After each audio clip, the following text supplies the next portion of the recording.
Co-powered by Techno.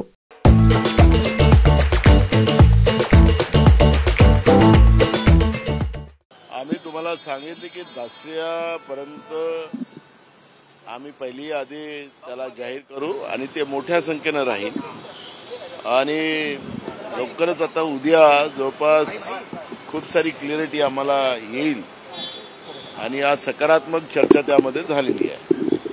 नाना, खरं तर मागच्या बैठकीच्या वेळेस विदर्भाच्या चर्चा ज्या त्या सुरू होत्या आणि आता ह्या 3 दिवसाच्या ज्या सलग बैठका ह्याच्यात नेमक्या कोणत्या भागाचा आढावा जो तो घेतला पूर्ण महाराष्ट्राचाच घेतला जाणार आहे आणि मी तुम्हाला सांगितलं की सकारात्मक चर्चा सुरू आहे आणि आमचा टार्गेटच एक आहे की महाराष्ट्रातलं भ्रष्ट सरकार, गुजरात धार्जनी सरकार, शिवद्रोही सरकार, या सरकारला सत्तेतून बाहेर काढणं हाच आमचा एकमेव धर्म आहे आणि त्याच धर्मासाठी आम्ही सगळेजण काम करतो. आज आपण खरं तर पाहिलं तर काँग्रेस किंवा महाविकास आघाडीच्या संपूर्ण नेत्यांच्या समाज माध्यमांच्या वॉलवर एक गाणं आम्हाला पाहायला मिळालं आणि त्याच्यात थेट देवेंद्र फडणवीसांना तुम्ही अनाजी पंत मारतोय रंदा असं म्हणत त्या गाण्यात ते व्हिडिओ देवेंद्र फडणवीसांचा आहे. नेमकं हे प्रकरण काय सांगतं? नाही, आम्ही देवेंद्र फडणवीसांचं नाव कोणाहीच घेतलेलं नाही आहे.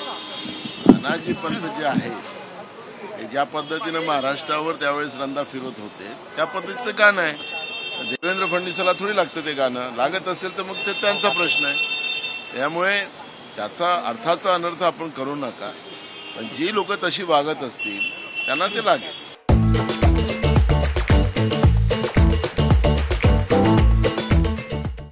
नाना, पुन्हा एकदा मुख्यमंत्री एकनाथ शिंदे आणि उपमुख्यमंत्री देवेंद्र फडणवीस हे दिल्ली दौऱ्याला गेलेले. खरं तर असं कळतंय की देशातील जे 8 राज्य आहेत त्याच्यात नक्षलग्रस्त भाग आहे त्यांची बैठक आहे, पण एकंदरीत जागा वाटप किंवा मग महाराष्ट्राच्या निवडणुकीची रणनीतीची सुद्धा चर्चा होण्याची शक्यता वर्तवली जाते. कसं बघतं त्या सततच्या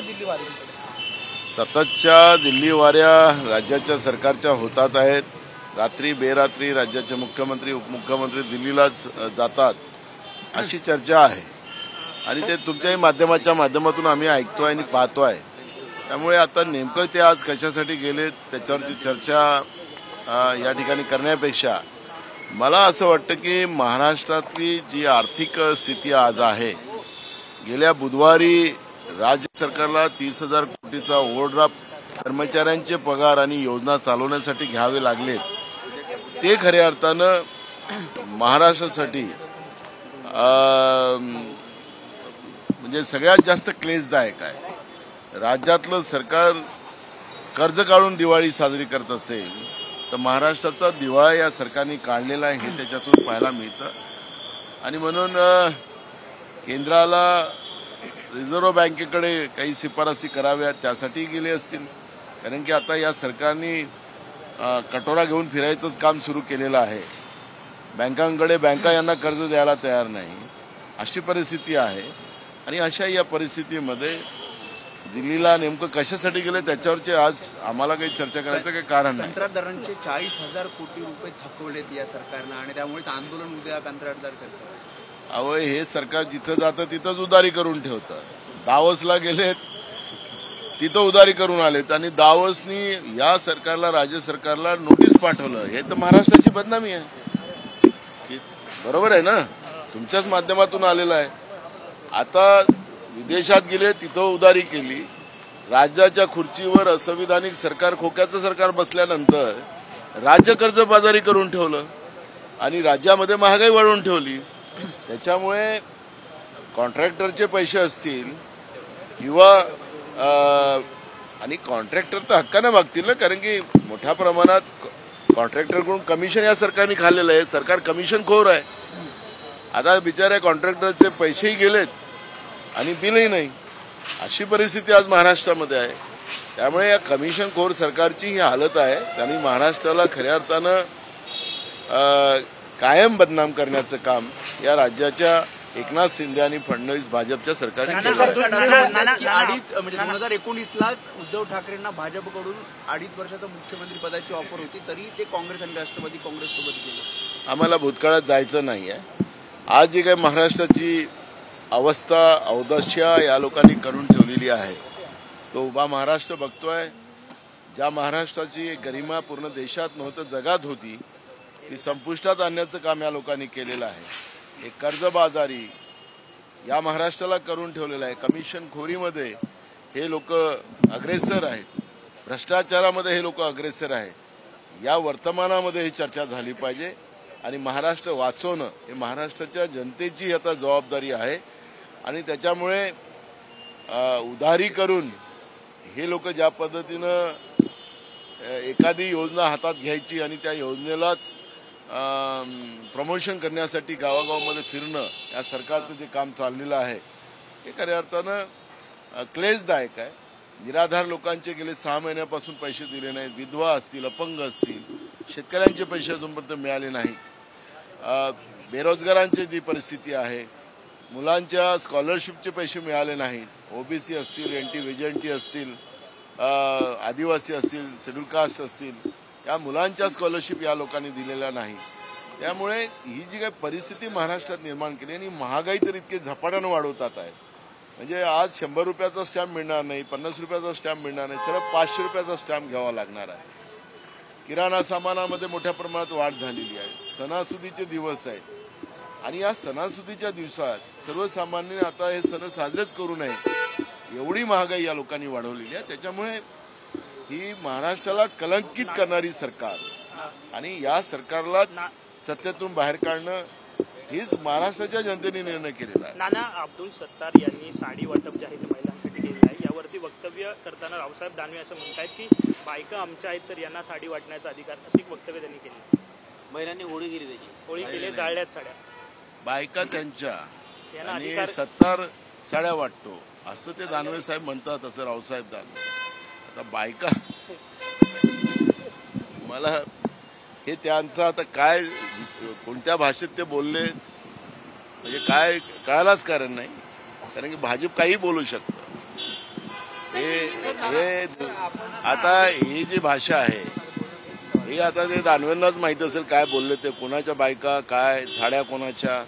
पण एक निमित्ताने या निमित्तानं मी त्याच्यात न जाता या सरकारची या राज्यातल्या महिलांनी, आमच्या भगिनींनी होळी करण्याचा निर्णय केलेला आहे आणि म्हणून या राज्याच्या मंत्र्यांनी दिलेल्या साड्या त्याची होळी महिलांनी केली. याचा अर्थच राज्याच्या आमच्या सगळ्या लाडल्या भगिनींनी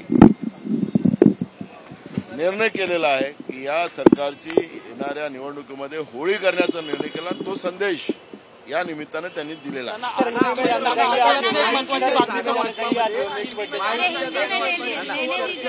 शिवसेना आणि भाजप या दोन पक्षाची होती की राष्ट्रवादीची अजित पवारांची होताना दिसत नाही. अजित पवारांना डावललं जात आहे का आणि सातत्यानं अजित पवारांच्या बोटाकडनं देखील कधी वेगळी चूल मांडू शकतो अशा पद्धतीचे संकेत मिळत असतात. महायुती मधात काय काय आगे काय म्हणजे खेळ होणार आहे ते आपल्याला पाहायला मिळणार आहे. आता थोड्याच दिवसात आपलं सगळं चित्र ओपन होणार आहे. त्यामुळे मी त्यांच्या माहितीची चर्चा इथं करणं काही बरोबर नाही आहे. पण फार काही महाभारत इथं चाललेलं आहे. मी अनेक दिवसाचं तुम्हाला मी सांगतोय. शेवटचा प्रश्न शेवटचा प्रश्न चर्चा हुई है सर, किन अहम मुद्दों पर आज चर्चा हुई है बैठक को लेकर? आज सीट सेटिंग के बारे में सकारात्मक चर्चा हुई है और वो चर्चा हमारी एक कोशिश है कि आने वाले दशहरे के बाद तुरंत ये हमारी सभी सीटों की घोषणा करने का एक हम लोग उस तरह का काम कर रहे हैं. सर, केवल महाराष्ट्र में 80 लाख से 1 करोड़ तक घुसपैठियों का मामला सामने आ रहा है, आंकड़ा सामने आ रहा है. क्या कहना चाहेंगे जनता एनआरसी के बारे में, क्या कहना चाहेंगे? क्या चुनाव से पहले जनता एनआरसी लागू हो जाना चाहिए? अब केंद्र में भी सरकार इनकी है, राज्य में भी सरकार इनकी है, तो अब मुझे लगता है कि घुसपैठी कहाँ से घुस गए तो केंद्र की सरकार का फेल्योर है. जो महाराष्ट्र में इतने सारे लोग आए, फिर राज्य की सरकार उनकी है, वो क्या कर रही है. चुनाव के समय में इस तरह की बकवास बातें कर जुमलेबाजी कर लोगों के मूल इशू को डाइवर्ट करने का काम किया जाता है. लोगों के मूल इशू क्या है? उनको चाहिए रोजगार, वो ये सरकार दे नहीं सकी. महंगाई कम नहीं कर सकी, किसानों को न्याय नहीं दे सकी, उनको आत्महत्या करने लगाई, गरीबी बड़े पैमाने में बढ़ाई, महंगाई बड़े पैमाने में बढ़ाई. और ये विषय को डाइवर्ट करने के लिए बीजेपी इस तरह की जुमलेबाजी करती है और ये जुमलेबाजी में आप लोग भी मत जाओ और जनता भी नहीं जाए। सर नाना आउटगोइंग शुरू हो गया है मायावती से। हर्षवर्धन पाटिल बड़े एक नाम है, वो बीजेपी के साथ थे लेकिन अब वो शरद पवार साहब के साथ जुड़ गए हैं। आने वाले दिनों में क्या कांग्रेस में भी क्या इनकमिंग होगी आपको लगता है? और हमारे यहाँ लोग बड़े हर्षवर्धन पाटिल जैसे बड़े नेता जा रहे हैं। हमारे यहाँ तो शुरुआत हो गई, हमने तो पहली शुरुआत हमने की। भास्कर खतगांवकर भी हमारे पार्टी में है, बहुत सारे लोग आए। तो अभी महायुति में बहुत बड़े बगदाड़ तो आने वाले दिनों में लगे ही हैं। देखिए अब क्या क्या होता है। मोहन भागवत और उसके पहले नरेंद्र मोदी आए थे यहाँ थाने में, तो उन्होंने बात की हिंदू एकता के बाद अब वो करने लगे हैं। वो क्या आपको लगता है कि हिंदू वो मान के चले कि मुस्लिम वोट नहीं मिलेगा तो हिंदू वोटों को पोलराइजेशन करने के लिए सब? देखो मुझे ये पता नहीं है कि गए 10 साल से अभी 11वां साल है हिंदुत्व की सरकार जो नरेंद्र मोदी के रूप से आरएसएस ने लाई है। महाराष्ट्र में गए 7.5 साल में इनकी हिंदुत्व की सरकार है जिसके बैनर भी लगाए गए थे। तो क्या हिंदुत्व अब खतरे में आ गए इनकी सरकार आने के बाद? क्या हिंदुत्व को वोट के लिए यूज किया जा रहा है? हिंदुत्व को सबसे ज्यादा अगर किसानों की आत्महत्या हो रही है तो हिंदू की है। जो बेरोजगार घूम रहे बम्बई महाराष्ट्र में पूरे जगह, वो ज्यादा से ज्यादा हिंदू है, ज्यादा से ज्यादा गरीब हिंदू है। तो ये हिंदुत्व की जो ठेकेदारी लेके लोग घूम रहे हैं, उनसे मेरा सवाल है, मैं खुद हिंदू हूँ, क्या उनके जिंदगी के बारे में ये हिंदुत्व के ठेकेदार कभी सोचेंगे? सिर्फ वोट के लिए राजनीति करेंगे? हमारा संविधान ये कभी भी उसका बात का समर्थन नहीं करता, कारण कि हमारे देश में लोकतांत्रिक व्यवस्था है, संविधान के आधार पर चलती है। सब धर्म के लोग हम लोग एक साथ रहते हैं। अब्दुल कलाम जैसे हमारे देश के राष्ट्रपति, वो मिसाइल मैन के नाम से पहचाने जाते थे, वो भी मुस्लिम थे। हमारे देश में विविध जाति विविध धर्म के लोग रहते हैं, लेकिन हमारा हिंदुस्तान तो भी एक साथ है। 75 साल हम आजादी के इसमें है और एक शान से हमारा देश खड़ा है। लेकिन जब जब भी चुनाव आए तब तक बीजेपी और उनके साथी लोग इस तरह की जाति और धर्म की बातें कर हिंदुस्तान को तोड़ने का काम जो करते हैं, अब वो कदापि नहीं होगा। हिंदू को भी समझ में आ गया, मुस्लिमों को भी समझ में आ गया, बौद्धों को भी समझा, ईसाई को भी समझा, सिखों को भी समझ में आ गया है कि बीजेपी अपने राजनीतिक फायदे के लिए इस तरह से हमारे समाजों में, धर्मों में फूट डालने का काम करती है। और हमारे नेता राहुल गांधी जी ने भी वही बात को आज दोहराया है। नाना, अकोल्यातून एक मोठी बातमी समोर येते है अजित पवार महायुति से बाहर चले जाएंगे। जिस तरह से महायुति में भी ये अटकलें है, चर्चा है कि उनके विधायक उनको छोड़ के जा रहे थे, उनकी बार्गेनिंग पावर भी कम हो गई, तो चाहते कि उनको बाहर कर आउट कर दे। देखो उनके इसमें महाभारत चल रहा है, हमने शुरुआत में ही कहा है, और आगे आगे देखो क्या क्या होता है। उनके बारे में ज्यादा बात नहीं करने में अच्छा ही है। नाना, अकोल्यातून एक मोठी बात, हरियाणा और जम्मू कश्मीर को लेकर सर्वे में दिखाई दे रहा है कि कांग्रेस वहाँ सरकार बना रही है। बिल्कुल, अभी देश में जो परिवर्तन की लहर शुरू हुई है, सच्चाई की कभी भी हार नहीं होती, सच्चाई हमेशा जीतती है। सच्चाई परेशान हो सकती है। हमारे नेता राहुल गांधी जी ने इस देश में जो असत्य की सरकार बैठी थी नरेंद्र मोदी जी के रूप में, वो असत्य का असली चेहरा लोगों के सामने लाया। कन्याकुमारी से कश्मीर तक पदयात्रा की, मणिपुर से लेकर मुंबई तक यात्रा की, और देश की जनता को जो जिस तरह से गुमराह करने का काम बीजेपी, आरएसएस और नरेंद्र मोदी जी की सरकार ने किया था, अब जनता को ये सच सामने आ गया है। और इसलिए ये थोड़ा समय बुराई के दिन थे, असत्य का जमाना था, अब सत्य की शुरुआत हुई है। हरियाणा है, जम्मू कश्मीर है, अब हर जगह तुमको बदलाव देखने मिलेगा। उससे भी अच्छा रिजल्ट हरियाणा और जम्मू कश्मीर से, महाराष्ट्र में उससे भी अच्छा रिजल्ट आएगा, क्योंकि उसकी शुरुआत महाराष्ट्र ने लोकसभा से शुरू की है, और इसलिए उनसे भी अच्छे रिजल्ट महाराष्ट्र में आपको कांग्रेस और उनके साथी के साथ। रिजर्व बैंक से 3000 करोड़ एक हफ्ते का लोन मांगा जा रहा है महाराष्ट्र सरकार की तरफ से, गवर्नमेंट की तरफ से, क्या कहना चाहते हैं इसमें? मैंने जब भी मराठी में वही बात कर रहा था कि दिल्ली की चक्रे जो मारी जा रही है, उसके पीछे का कारण ये कि कटोरे लेके घूम रहे हैं। इनको रिजर्व बैंक ने नहीं बोला है क्योंकि इनके पास अब वो इनके पैसे रिटर्न करने के लिए इनके पास कोई व्यवस्था नहीं है और इसलिए रिजर्व बैंक ने भी इनको हाथ खड़े कर दिए हैं। और मुझे लगता है कि महाराष्ट्र को कंगाल इन लोगों ने बना के रखा है। महाराष्ट्र की तिजोरी लूट ली गई है और लूटने में सबसे ज्यादा अगर किसी का योगदान हो तो नरेंद्र मोदी और अमित शाह है। और इनके जो सत्ता में बैठे हुए लोग, खोखे वाले लोग हैं, उनने महाराष्ट्र को लूटा है और उसी का परिणाम है की आज रिझर्व्ह बैंक ने राज्य सरकार को कर्जा देने के लिए हात खडे कर दिए। नाना, अकोल्यात हरिहर पेठेमध्ये 2 गटात जी ती दंगल उसळलेल्याची माहिती नुकतीच समोर आलेली आहे आणि त्याच्यावर पोलिसांकडून जे लाठीचार्ज केलेला आहे, पण अनेक नागरिक जे ते जखमी झालेले 2 गटात धर्मांतर राडा झाल्याची माहिती समोर ते कसं बघतात?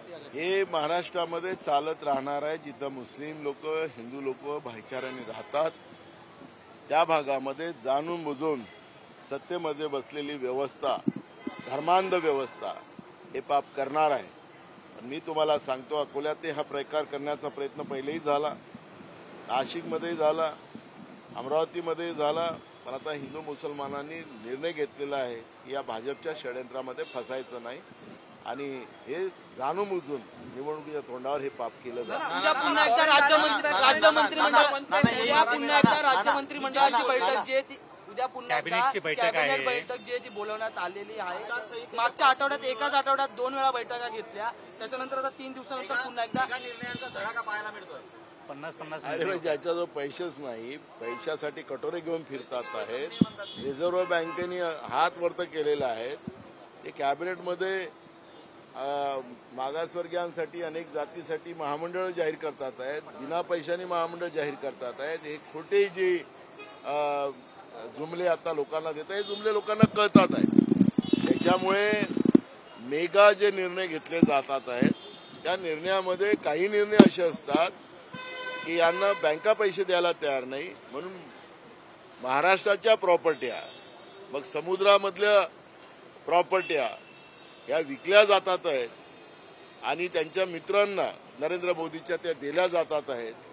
महाराष्ट्र विकायला आता या सरकारने काढलेला आणि त्याच्यासाठी कॅबिनेटचा निर्णय हे लोक घेतात आहेत। म्हणजे हे लोक किती मोठं पाप करतात आहेत। लोकतांत्रिक व्यवस्थेला चा अर्थ हे महाराष्ट्र विकायसाठी लावलेला आहे। हे महाराष्ट्राची जनता यांना माफ करणार नाही। हे निर्णय जे घेतात आहेत हे निवडणुकीचे जुमले आहेत आणि महाराष्ट्राला विकण्याचे निर्णय आहेत। आमचं सरकार आल्यानंतर सगळे निर्णय याला आम्ही थांबवू आणि या निर्णयावर जे निर्णय चांगले असतील त्याचं समर्थन करू, पण जे निर्णय महाराष्ट्राच्या विरोधातले असतील त्या निर्णयाला थांबवण्याचं काम पण आम्ही करू।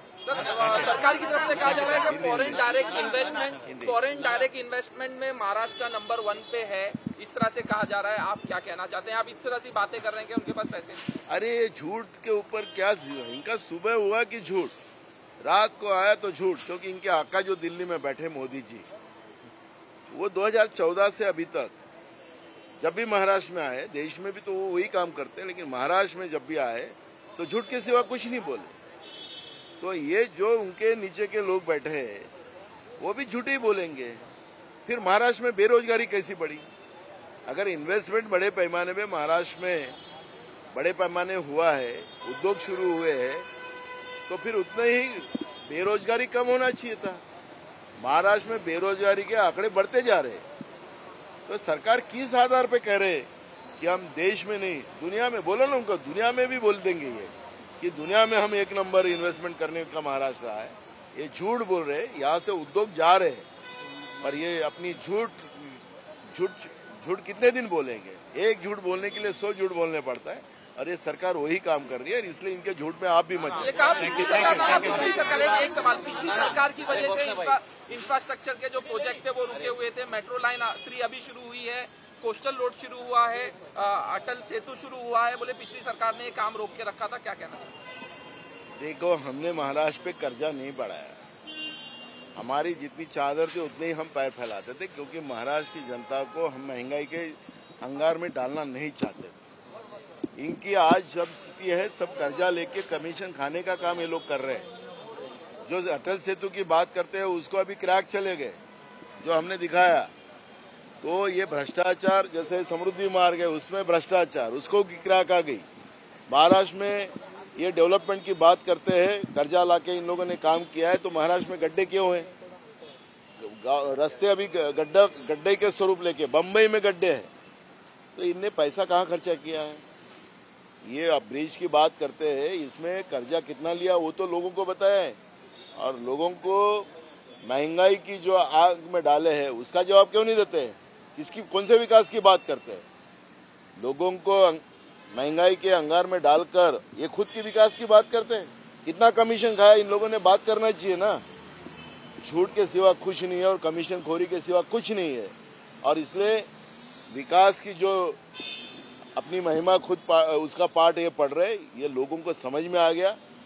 इन लोगों ने महाराष्ट्र की जनता को फंसाया है, विकास के नाम से फंसाया है। खुद नितिन गडकरी खुद नागपुर के विकास के बारे में उन्होंने 2 दिन पहले स्टेटमेंट किया।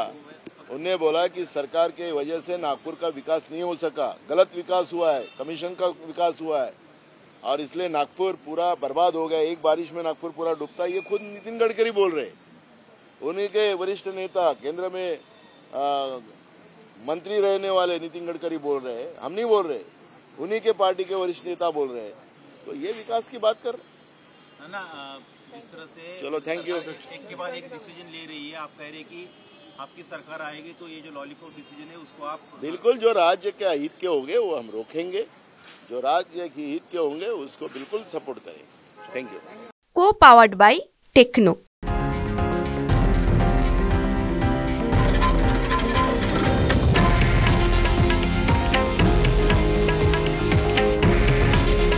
हे आहे देशातील नंबर 1 न्यूज नेटवर्क आणि आपण पाहत आहात TV9 मराठी। काळजी तुमची, हित महाराष्ट्राचं।